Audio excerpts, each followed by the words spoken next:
नमस्कार. आज आपण एका खूप महत्त्वाच्या आणि तितक्याच गंभीर विषयावर बोलणार आहोत. तो म्हणजे भारतीय निवडणुका आणि त्यात खेळणारा प्रचंड पैसा. हा पैसा आपल्या लोकशाहीला कसा प्रभावित करतोय? चला तर मग हेच आज आपण सविस्तरपणे समजून घेऊया. तर मग थेट मूळ प्रश्नापासूनच सुरुवात करूया, नाही का? प्रश्न असा आहे की आपल्या देशातल्या निवडणुका खरोखरच धनसत्तेवर आधारित म्हणजे प्लुटोक्रॅटिक झाल्या आहेत का, जिथे फक्त पैसाच चालतो? आता या मोठ्या प्रश्नाचं उत्तर शोधण्याआधी एक शब्द समजून घेणं खूप गरजेचं आहे. तो म्हणजे धनसत्ता. सोप्या भाषेत सांगायचं तर धनसत्ता किंवा प्लुटोक्रसी म्हणजे अशी व्यवस्था जिथे पैसाच सत्ता चालवतो. म्हणजे काय होतं की जे श्रीमंत उमेदवार आहेत किंवा जे त्यांना भरमसाठ निधी देतात त्यांना इतरांपेक्षा खूप जास्त फायदा मिळतो. आणि यामुळे लोकशाहीचं जे मूळ तत्व आहे ना, म्हणजे सर्वांसाठी समान संधी, तेच कुठेतरी धोक्यात येतं. आता जरा आकड्यांवर नजर टाकूया आणि हे आकडे तुम्हाला खरंच धक्का देतील की आपल्या निवडणुकांवर किती अफाट पैसा खर्च होतोय. तर बघा, कायद्यानुसार एका लोकसभा उमेदवाराला निवडणूक खर्चासाठी एक मर्यादा घालून दिलेली आहे आणि ती आहे साधारणपणे 95 लाख रुपये. पण प्रत्यक्षात काय घडतं? अंदाज असा आहे की काही मतदारसंघांमध्ये उमेदवार चक्क 50 कोटी ते 100 कोटी रुपयांपर्यंत खर्च करतात. हो, 100 कोटी. इथेच बघा ना, कागदावरची मर्यादा आहे फक्त 95 लाख आणि खरा खर्च जातोय थेट 100 कोटींपर्यंत. ही जी प्रचंड मोठी दरी आहे ना, तीच आपल्या व्यवस्थेमधली एक मोठी गडबड दाखवून देते. आणि मग जेव्हा निवडणुकीला इतका पैसा लागतो, तेव्हा त्याचा परिणाम काय होणार? साहजिकच आहे. आज आपल्या लोकसभेतले जवळपास 93% खासदार हे कोट्याधीश आहेत. म्हणजे राजकारण आणि संपत्ती यांचं नातं किती घट्ट झालंय हे यावरून अगदी स्पष्ट दिसतं.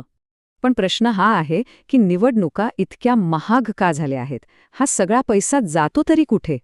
चला जरा हे समजून घेऊया. यामागे अनेक कारणं आहेत. एक तर आपले मतदारसंघ खूप मोठे आहेत, त्यामुळे प्रचारही तितकाच मोठा करावा लागतो. मग प्रतिस्पर्ध्यांपेक्षा जास्त खर्च करण्याची एक स्पर्धाच लागते. जाहिराती, मीडिया कॅम्पेन, कार्यकर्त्यांची जमवाजमव, दौरे, सभा आणि आता तर सोशल मीडियाचा खर्च. शिवाय काही ठिकाणी बेकायदेशीरपणे पैशांचं वाटपही केलं जातं. या सगळ्यामुळे खर्चाचा आकडा फुगतच जातो. आणि नियमांमध्ये एक मोठी अडचण आहे. ही जी खर्चाची मर्यादा आहे ना, ती फक्त उमेदवारावर आहे, राजकीय पक्षांवर नाही. मग होतं काय की उमेदवार कमी खर्च दाखवतात आणि बाकीचा प्रचंड खर्च पक्षाच्या नावावर किंवा इतर मार्गांनी होतो. म्हणजे सगळा बेहिशेबी पैशांचा खेळ. आणि यामुळे पारदर्शकतेऐवजी लपवा-छपवीला जास्त वाव मिळतो.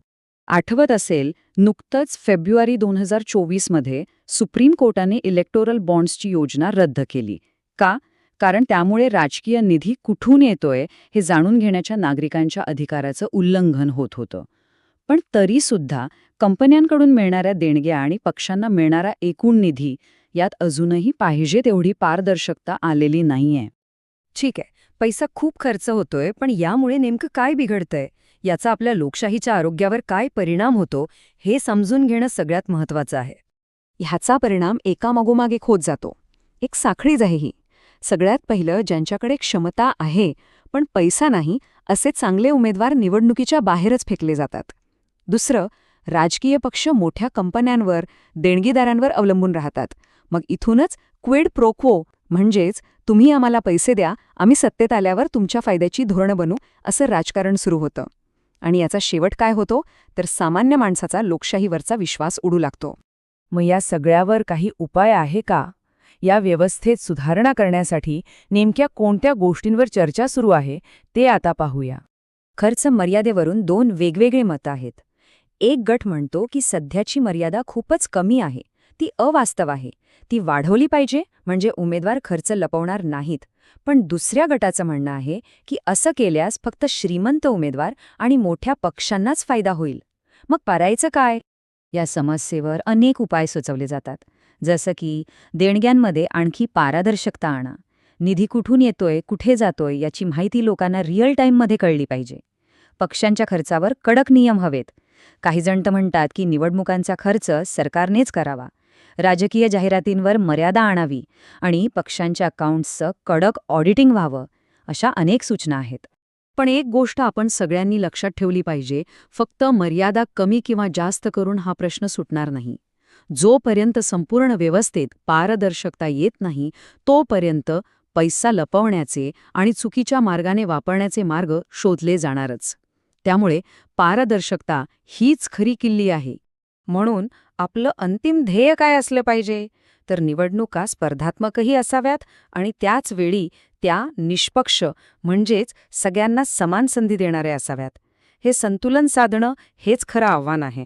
आणि म्हणूनच आपण सगळ्यांनी विचार करायला हवा की लोकशाहीत समानता ही संपत्तीवर ठरू नये हे आपण कसं साध्य करणार. हाच आजच्या चर्चेचा सर्वात मोठा आणि महत्त्वाचा प्रश्न आहे.